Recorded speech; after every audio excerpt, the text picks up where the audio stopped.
Welcome to Technology and Education Today. I'm Richard Smith. And I'm Caroline Crawford, and we are coming to you from the University of Houston Clear Lake in Houston, Texas, USA. And today we are talking about instructional objectives.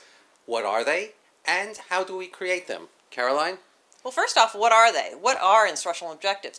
Whenever we have a learning experience, an instructional experience, we need to have an objective telling us what it is we're trying to accomplish, right?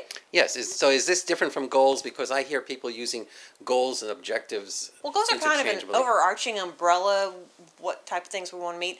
The objectives are very specific entities, exactly what we want the learner to be able to accomplish, and within a certain framework, criterion-based framework, by the end of the instructional opportunity. So the objectives, as soon as we have the goals you mentioned, and the objectives written, the next step is to address the assessment. Knowing what our objectives are, our criterion-based objectives, we need to be able to develop next our assessment so that we know what our objectives are and that they align directly with the assessment. Make sense? Makes sense to me. Most people don't do it that way. Most people develop the whole instructional experience and then go, oh yeah, we need an assessment. What are we going to do? Well, you already created the objectives. They're supposed to align, so the assessment should have been designed long before that point in the game. Or even worse, they create the entire lesson and then say, let's go back and put in the objectives. Gee, what are the objectives? What did we want to do? Really? You don't know what you want to do until the very end? It's amazing. But people do that. So, very early in the process, before any of the instruction is developed, one should develop your instructional objectives so that you know what it is you're trying to accomplish. Hard to believe, common sense, but a lot of people don't deal with that. So, the learning objectives and the assessment should align. Okay. They should be the objective developed, then the assessment, and then fill it in with the instructional information necessary in order to meet the objectives and address the assessment as well. So, within a criterion-based assessment objective, there are three primary components. Okay, I was going to say, my objectives would be the students will understand the whatever I'm teaching.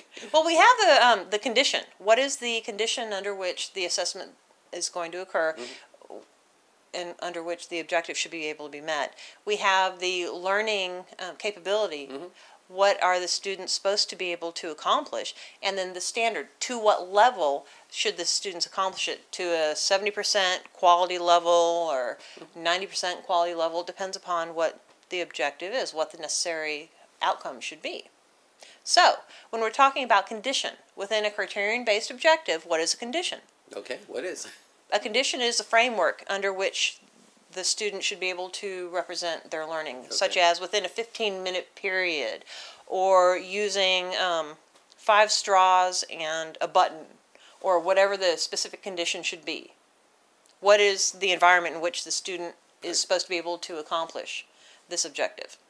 And then we have the learn capability, which means what is it that the student was supposed to be able to learn so that they can present it as being a learned opportunity. They can demonstrate what they've well learned. done. Demonstrated. Yes. Well done. Thank you. Thank you. And then standard, like I said before, to what expectation level are we going to consider that the student has actually learned the information? That's all. That's all an objective is.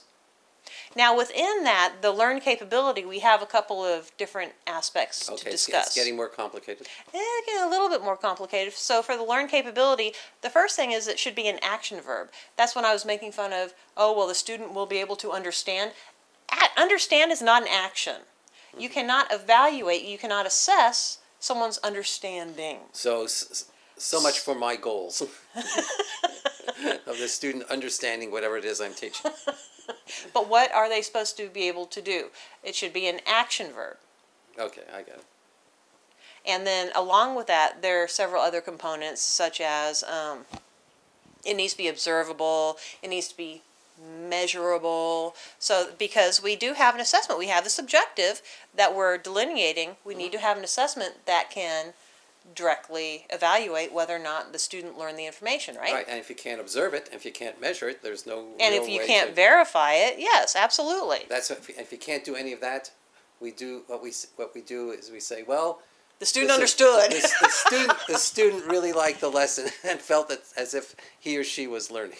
Yeah, but we're learning. To make an instructional objective that makes sense and that you can develop an assessment easily and directly so that they align, it's necessary to have those components involved. Well, that's simple, that's simple enough. One would imagine, but strangely enough, most of these components are not included within an instructional objective, as well as the assessment is not correlated, is not aligned to the objective, the instructional objectives. You know what I see a lot of? That is goals, or excuse me, objectives written as what the students are going to do during the lesson. In other words, During the lesson? they are lesson activities rather than an actual instructional goal. So that if I see 5 goals listed there for a lesson, the teacher may have written down, the student will open the book to page 25. The student will then take a test. The student, these are all... Those are objectives? They're not objectives, but that's... Well, these are being represented as objectives. Right, they're being representative of How is opening your book to page 25 an instructional objective? Well, that's a stereotype of it, but essentially... That's a behaviorist move. Open your book. Just open your book. These teachers whose lesson plans I'm evaluating obviously have not heard your demonstration on writing instructional objectives. On a useful instructional objective. Right. One that you can actually evaluate. Right. Well, I guess you could evaluate it if open your book to page 25. I guess you could find out if the kid opened the book to page 25. I achieved that objective. Woohoo! High standards. High standards. High quality. Okay, I think we've covered that pretty well. I'm Richard Smith. And I'm Caroline Crawford, and we are coming to you from the University of Houston Clear Lake in Houston, Texas, USA. Bye!